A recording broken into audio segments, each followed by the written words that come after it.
نحمده ونصلي على رسوله الكريم اما بعد اعوذ بالله من الشيطان الرجيم بسم الله الرحمن الرحيم والذين هم للزكاة فاعلون صدق اللہ العظیم۔ سب سے پہلے بارگاہ رسالت مآب صلی اللہ تعالی علیہ وآلہ وسلم میں ہدیہ درود پیش کریں اور پڑھیں۔ اللہم صلی علی سیدنا و شفیعنا و مولانا محمد بارک وسلم صلاۃ و سلام علیک یا سیدی یا رسول اللہ صلی اللہ تعالی علیہ وآلہ وسلم۔ معزز حاضرین و حاضرات و ناظرین و ناظرات، ابھی میں نے قرآن مجید فرقان حمید کی حمید آیت کریمہ کی تلاوت کر کے خود کو اور آپ سبھی سامعین و سامعات کو مشرف کرنے کی سعادت حاصل کیا۔ پروردگار عالم نے قرآن مجید فرقان حمید میں زکوٰۃ کا ذکر کیا ہے۔ آج ہمیں گفتگو کرنی ہے اہمیت زکوٰۃ پر۔ زکوٰۃ کی کیا اہمیت ہے؟ اللہ تبارک و تعالی نے قرآن مجید فرقان حمید میں نماز کے بعد زکوٰۃ کا ذکر کیا۔ اسلام کی بنیاد 5 چیزوں پر ہے۔ ایک کلمہ توحید، نمبر 2 نماز، اور نماز کے بعد اگر پروردگار عالم نے کسی چیز کا حکم دیا ہے تو وہ ہے زکوٰۃ۔ اور اللہ تبارک و تعالی نے قرآن مجید فرقان حمید میں زکوٰۃ کا ذکر 1 یا 2 یا چند جگہوں پر نہیں بلکہ 40 مرتبہ زکوٰۃ کا ذکر کیا ہے۔ اس سے اندازہ لگائیں کہ پروردگار عالم نے زکوٰۃ کا ذکر 40 مقام پر کیا۔ اس سے ہر انسان جو صاحب ذی فہم ہو، صاحب شعور ہو، صاحب فراست ہو، وہ اچھی طرح سمجھ جائے گا کہ شریعت مطہرہ میں زکوٰۃ کی کتنی اہمیت ہے۔ آج زکوٰۃ کتنے سونے پر ہے، کتنی چاندیاں ہوں یا کتنے پیسے ہوں، ہر آدمی کو اس کی معلومات ضروری ہے۔ سونا 7.5 تولہ، چاندی 52.5 تولہ۔ آج جب زکوٰۃ دینے کی باری آتی ہے تو انسان چاندی کو نہیں دیکھتا ہے، کسے دیکھتا ہے؟ سونا کو دیکھتا ہے کہ ہمارے پاس 7.5 تولہ سونا نہیں ہے، لہذا ہم پر زکوٰۃ فرض نہیں ہے۔ لیکن میں ان حضرات کو سمجھانا چاہتا ہوں کہ اللہ تبارک و تعالی نے انسان پر صدقہ فطر واجب کیا ہے، اسی سے ریلیٹڈ میں بات کر کے سمجھانا چاہتا ہوں۔ گیہوں 2 کلو 45 گرام اور کھجور 3.5 کلو۔ اب کھجور ہے مہنگا اور گیہوں ہے سستا، تو عام انسان کے نظریات گیہوں کی طرف جاتے ہیں، سستا کی طرف، اور جب زکوٰۃ دینے کی بات آتی ہے تو چاندی کو نہیں دیکھتے ہیں، سونا کو دیکھتے ہیں۔ آپ کھجور خرید کر کے آپ غریبوں کو دیں، تب سمجھ میں آئے گا کہ 3.5 کلو کھجور کی کتنی قیمت ہے۔ شریعت مطہرہ نے اختیار دیا ہے، تو اختیار میں ساری چیزیں اس میں شامل ہیں۔ آپ سونا کو دیکھیں، چاندی کو دیکھیں، جیسا کہ اس موضوع پر میں قبل بتا چکا ہوں۔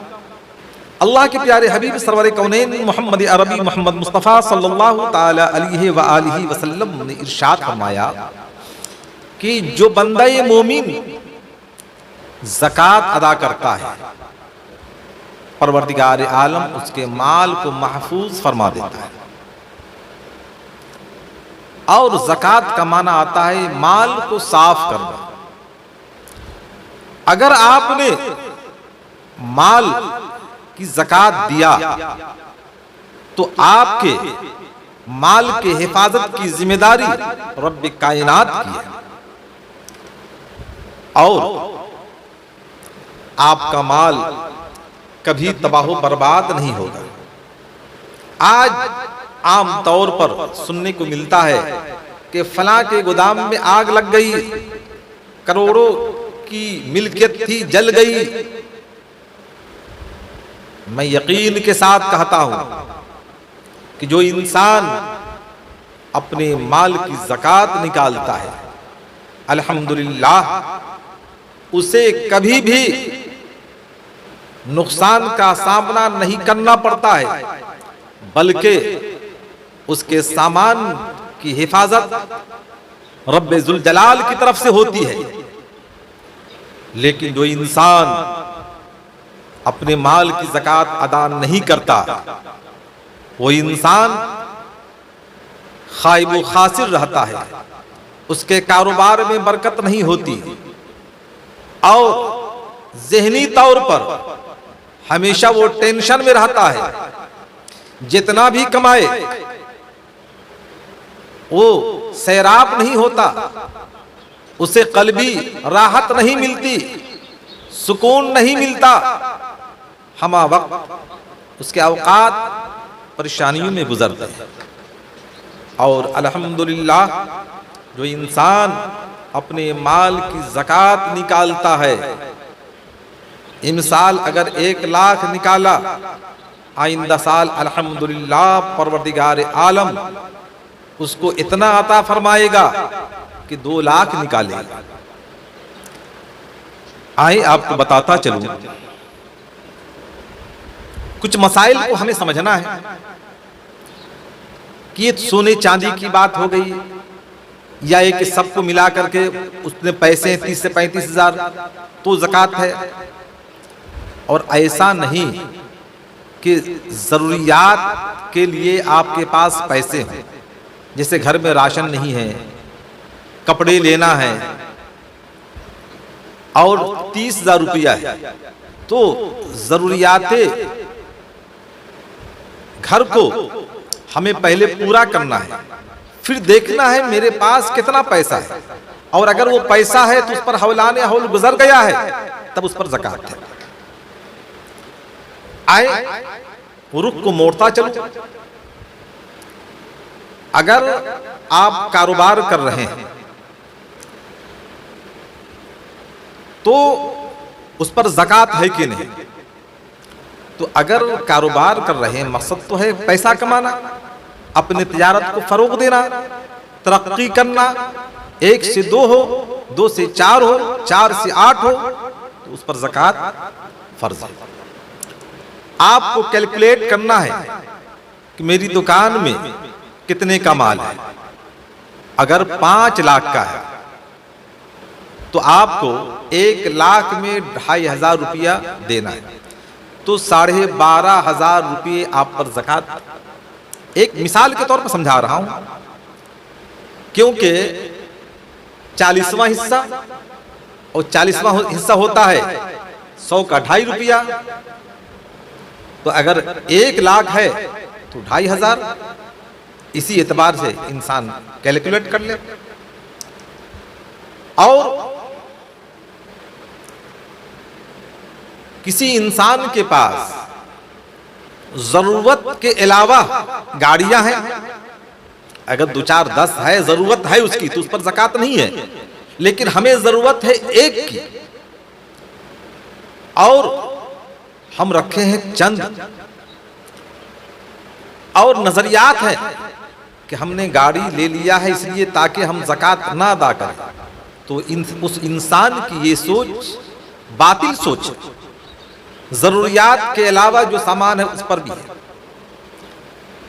آپ نے گاڑی رکھا ہے، گھر میں 4 5 بچے ہیں، سب کے لیے ہے الگ الگ، تو اس میں کوئی حرج نہیں اور اس پر زکات نہیں ہے، لیکن گھر میں آپ ایک ہیں اور چند گاڑیاں ہیں ضرورت سے زیادہ، پھر آپ کو زکات دینا ہے۔ اب بات یہ آ رہی ہے کہ ہم زکوٰۃ کن لوگوں کو دیں؟ تو انسان کو چاہیے کہ سب سے پہلے اپنے قریبی رشتہ دار کو دیں، پڑوسی کو دیں۔ وہ مدارس اسلامیہ جہاں علماء، حفاظ، قراء، مفتیان کرام نکل رہے ہیں وہاں دیں، تاکہ دین کا کام اور دین کا ان کے پیسہ کے ذریعہ فروغ ہو۔ الحمدللہ ہمیں چاہیے کہ ان باتوں کو مد نظر رکھتے ہوئے ہم اللہ رب العزت کے ارشادات اور اس کے فرمودات کو نگاہوں میں رکھ کر کے عمل پیرا ہوں۔ یقیناً پروردگار عالم فضل فرمائے گا۔ رب قدیر کی حضور دعا ہے کہ پروردگار عالم ہم تمام کو ان باتوں پر عمل کرنے کی توفیق رفیع عطا فرمائے۔ آمین۔ السلام علیکم۔